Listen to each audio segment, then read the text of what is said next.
गुज़ारिश हीअं आहे त असांजो 12 तारीख़ ते नॉमिनेशन फॉर्म वरितोसीं। सॼी सिंध खे ख़बर आहे त इंडस्ट्री डिपार्टमेंट जे तरफ़ां ऐलान थियल आहे त सॼी सिंध में फॉर्म वठण ऐं जमा कराइण जो प्रोसेस हलियो पए।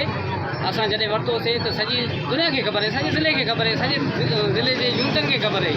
उन बावजूदि जॾहिं असां 13 तारीख़ पहुतासीं त हिननि रस्ता रोक करे स्कूल के ताला हणी छॾिया ऐं चौकीदारनि पटेवालनि ऐं उनखां पोइ जेकी होॾां पंहिंजो छोला खपाईंदा आहिनि गेट ते उन्हनि खां उहे सभु ताला बंदि कराए, नंबर बंदि कराए घर ताईं पहुतासीं। मतिलबु साईं तारीख़ जे घर ताईं दोस्त विया, घरां बि न निकितो। उनखां बाद जॾहिं असां DO साहिब खे अर्ज़ु कयोसीं, उनखे इंफॉर्म कयोसीं त बाबा ही असांजे नॉमिनेशन जो प्रोग्राम आहे, स्कूल बंदि लॻो पियो आहे, उनखे इंटीमेट करे मिस्त्री घुराए नंढड़ी गेट मां तालो खोलाए असां पंहिंजो प्रोग्राम कयोसीं।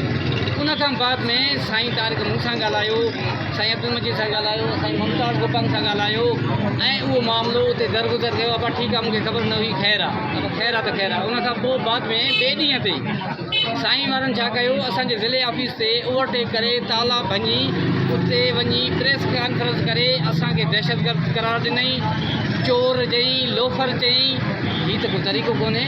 असांजी अंदरि ऑफिस आई, असां पंहिंजे इख़लाक़ी तौरु पंहिंजे कम पे कयो।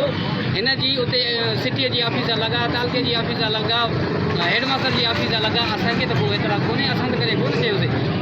ऐं हीअ स्कूल सरकारी स्कूल आहे, कंहिंजी ज़ाती जागीर कोन्हे जो हीअं बंदि करे ऐं उनखां पोइ स्कूलनि खे ताला हणी छॾींदा, अॻियां ही मिटी लाराए छॾींदा ऐं कंहिंखे माना जेको अंदरि अचे त उहो दहशतगर्द आहे। असीं उस्ताद आहियूं।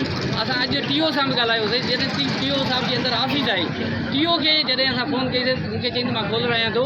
असां सां DO ऑफिस जो सॼो स्टाफ बीठो, चौकीदार बीठा, क्लार्क बीठा, उहे बी वीचारा हलिया विया, पर हीअ स्कूल न खुलियो। DO साहिब खे चयोसीं, DO साहिब खां बि ॻाल्हि न हली, त बि स्कूल न खुलियो। मूंखे त ख़बर न आहे साईं तारीख़ अलाए छा पियो करे, गुंडो बि असांखे थो सॾे, दहशतगर्द बि असांखे पियो सॾे। सिर्फ़ु इन करे त असां इंटीमेट कयो आहे। छा ही दहशतगर्दी न आहे? असांजे ऑफिस खां अंदरि रोके असांखे 12 ताला हणी ही। अच्छा, हुनखां पोइ पुलिस खे वञी असांजे ख़िलाफ़ु दरख़्वास्त ॾेई आयो आहे त माना ही दहशतगर्दी था कनि, ही खूनरेज़ी था कनि। तव्हांजो लाइ अमल छा आहे? असांजो लाइ अमल फर्दर ईद खां पोइ असां पंहिंजी वर्किंग कमेटी ॿीहर घुराए ऐं हिते अंदरि इजलास सॾाए फर्दर लाइ अमल जेको सभिनी दोस्तनि जे कॉन्सेंट ऐं समूरे तालुकनि जे कॉन्सेंट सां फर्दर जेको लाइ अमल जोड़ंदो उहो तव्हांखे ॿुधाईंदो।